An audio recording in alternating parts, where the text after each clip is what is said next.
That's superb.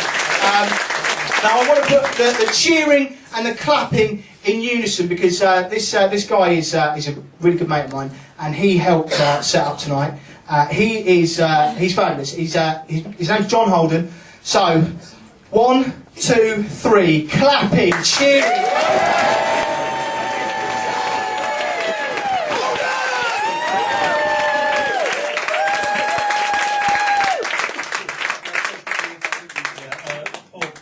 Can I just check, what sort of an audience did we get? Did we get the intellectual crowd, or they just want a few knob gags? Knob gags, mate. Knob gags. Just so I've got your level. Anyway, ladies and gentlemen, welcome to the very first Marlborough Nights. Have we got a show for you tonight? Paul? Have we got a show for you tonight? Just being informed, ladies and gentlemen, we do have a show for you tonight. Thank you for that. First thing I should say, if you're thinking of setting up a comedy club like me, Paul and Andy did, the first thing you need to do is to make sure that the compare and the first act have a chat before they both go on, so they don't do the same jokes. Okay? We didn't. As you're about to find out. So, can I just ask how many of you are here because you saw one of our...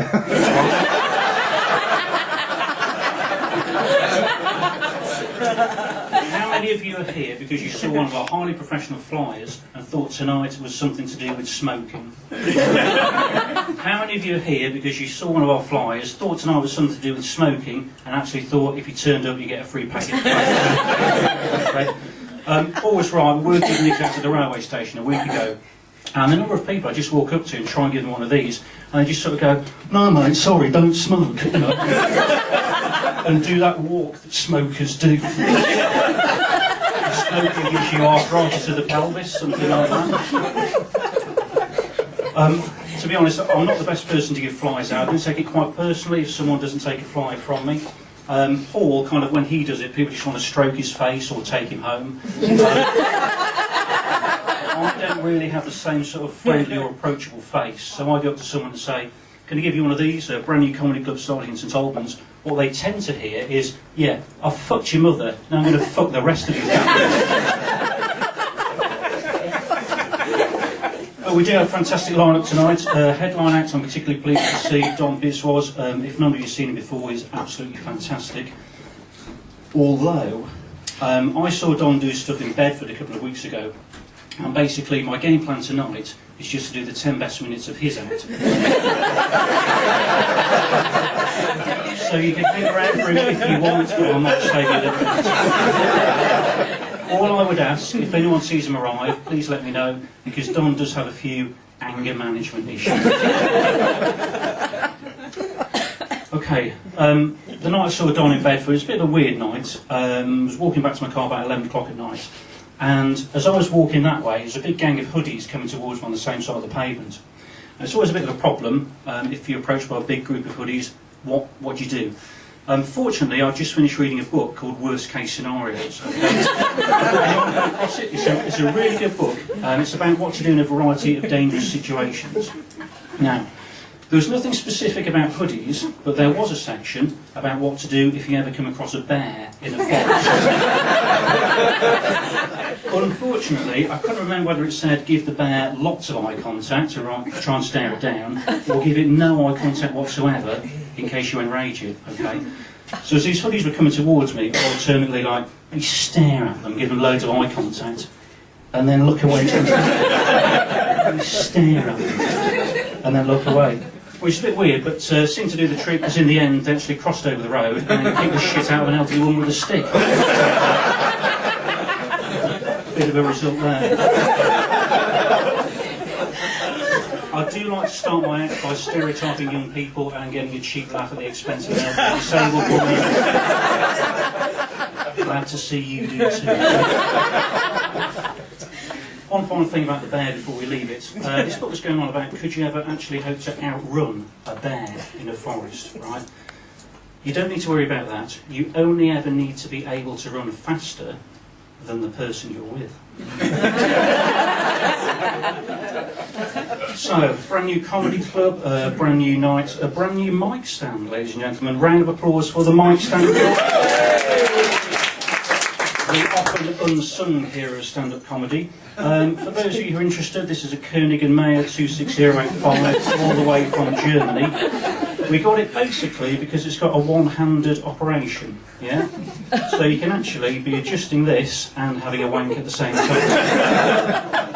And women say men can't multitask. The real reason we got this was because it goes so high. If you've not seen Don Biswas before, he is absolutely massive, a bit like a big shithouse. All I'll say, when he comes on, don't make eye contact with him. Even if he asks you a question, don't look directly at him. That's all I'll say. Right, I've got a little box of tricks here, and some of you may be wondering why I've got, it's in my pocket, why I've got a newspaper with me, and it is of course because today's Guardian sports section comes with a copy of my act sellotape to the front. At this stage I do need to enlist the help of a volunteer from the audience. You look very helpful to me, mate. Can I give you that? And don't read it yet, don't read it yet. Right, you won't find the rest of the act very funny if you read it. You may not find the rest of the act very funny anyway. What's your name, fella? Simon. Simon. And where are you from, Simon? Potter's Bar. Potter's Bar. Okay, so you've made a bit of an effort. Okay, thanks for that. And can I ask what you do for a living? Work on the railway. You work on the railway?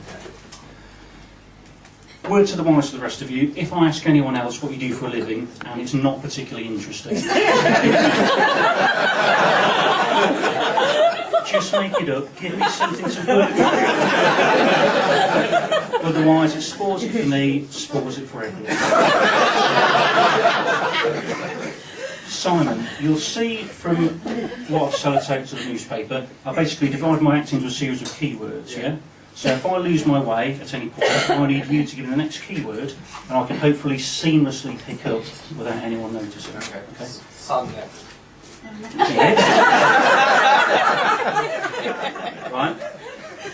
If I need you to tell me the next keyword, I will give you the secret code word, yeah? And the secret code word will be Simon, what the fuck comes next? I was going to say, this can go tits up. Sometimes you give the newspaper to someone in the audience and they turn out to be a complete bell end. I'm not saying that's going to happen tonight, I'm just saying, wait and see. I do have another newspaper with me, today's Sun. This is just to demonstrate that newspaper horoscopes are complete bollocks. So this is Mystic Meg, okay, writing in today's Sun, page 45. And she says, Libra, that's me. Uranus is in conjunction with Venus. That's not part of the gag, that's just written here. Or maybe I should just stop there. Uranus, thank you very much. Uranus is in conjunction with Venus. If you're starting a new comedy club tonight, you will die on your arse in front of a hostile crowd in a shed at the bottom of a hill. Then the shed will burn down. So, bullshit. Okay, who's been here before? I know, you've done this before. Right. Just pretend Paul didn't ask the question. Who's been here before? No one. Okay. Of course you haven't, this is the first day of the Marlborough Nights. Normally, whatever question you ask, whatever gig you're at, there'll be one bloke who says yes to absolutely everything. You know, whatever you ask, there'll be one bloke who says yes. And that bloke, don't know why, is normally from Hemel Hempstead. It is the bloke from Hemel who says yes to absolutely everything. I could ask, who's had a wank today? Bloke from Hemel, oh yeah, I've had today. Who's ever laughed at anything that Chris Moyles has ever said? Bloke from Hemel, oh, funny man, yeah, big man, the funny man, yeah. I could ask, so, who voted Lib Dem so we could get another Tory government? Even your bloke from Hemel wouldn't say yes to that, would he? Funny how it turns out that the Lib Dems turned out to be just another bunch of lying cocksuckers like all the rest of them. Who'd have thunk it? I'm not saying that Hemel Hempstead is a bad place, okay? Have we got anyone in from Hemel tonight? No? That's a shithole. The only good thing about Hemel is that people who live in Hemel at least appreciate they live in a shithole. Okay? Unlike the snobbiest people around here, people from Harpenden. Okay? Telephone code for Harpenden, 01582. Telephone code for Luton, 01582. Now, he told me this. I didn't know you were coming tonight. He fucking told me this, Joe, last week. Paul, where are you from? Edgeware. Where'd you work?